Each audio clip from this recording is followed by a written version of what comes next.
আপনার নাম? কিসে পড়ছেন? ক্লাস 8। আচ্ছা আপনাকে আমি 5টা কোশ্চেন জিজ্ঞেস করবো দাদা। 5টার মধ্যে 3টা পেরে গেলে ছোটো একটা গিফট আছে। আচ্ছা আমার ফার্স্ট কোশ্চেন হচ্ছে এমন একটি জিনিস যা আগুনে রয়েছে না জলে দুইটা বাইরে গেলে তারপর আগুনে আছে জলে নেই। তিনটা বললে তো আপনি আগে শুনে দুইটা বললে বললেন আগুনে আছে জলে নেই। একটু ভাবেন আপু আগুন আছে। আচ্ছা একটার মধ্যে আপু এখন একটা পারো না। আমি এখন সেকেন্ড কোশ্চেনে যাচ্ছি।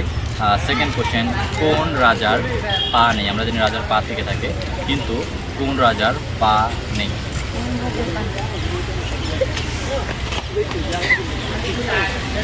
ওয়ান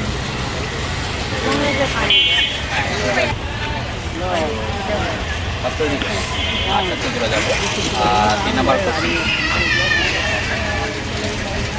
3 নাম্বার কোশ্চেন সেটা হচ্ছে নারী কিসে আটকায়?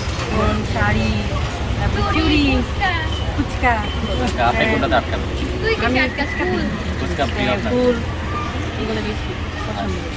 আর ফুচকা যদি কেউ বয়ফ্রেন্ড আপনাকে না খাওয়ায় তখন কিন্তু আমি নিজের টাকাতে খাবো।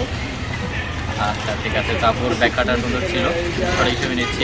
3টার মধ্যে আপু একটা পারলো। আমি এখন 4 নাম্বার কোশ্চেনে যাবো। 4 নাম্বার কোশ্চেনটা হচ্ছে কোন জেলায় বিয়ে করলে জামাই আদর বেশি পাওয়া যায়? মানুষের কেন ব্যাখ্যা দিতে হবে? নিজের জায়গাটা সবাই তো বলে সিলেটে যারা বিয়ে করে তারা জামাই আদর বেশি পায়,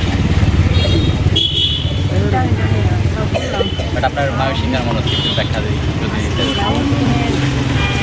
দেখতে আপনার করে মায়ের শিকার জামাই আদর করে অনেক ভালো। আচ্ছা ঠিক আছে। তো আপনি বিয়ে করলে কোন জেলা থেকে জেলা প্রিয় আপনার? আচ্ছা ঠিক আছে। তো আপুরটাই ব্যাখ্যাটা সুন্দর ছিল। 4টার মধ্যে আপু 2টা পেরে গেল। আমি এখন লাস্ট কোশ্চেনে যাবো। লাস্ট কোশ্চেন সেটা হচ্ছে একটা মেয়ের নাম বলতে হবে যার নামের লাস্টের অক্ষর এ। একটা মেয়ের নাম বলতে হবে যার লাস্টের অক্ষর এ নেই। সরি হ্যাঁ এ নেই। মিম কেন মাথায় আছে? আচ্ছা রাইট আপু মিম আছে। মিমের লাস্টের অক্ষর এ নেই। আপু 5টার মধ্যে 3টা পারেন। খেলে কেমন লাগবে? আচ্ছা তো আপুর জন্য এই ছোট একটা গিফট পাবো। রাখ একজনকে আর আপু যে অ্যান্সারগুলো পারবেন একজনকে জুতা আপনারা দিলাম। দেখলে তা অবশ্যই কমেন্ট করে জানাবেন। আল্লাহ হাফেজ।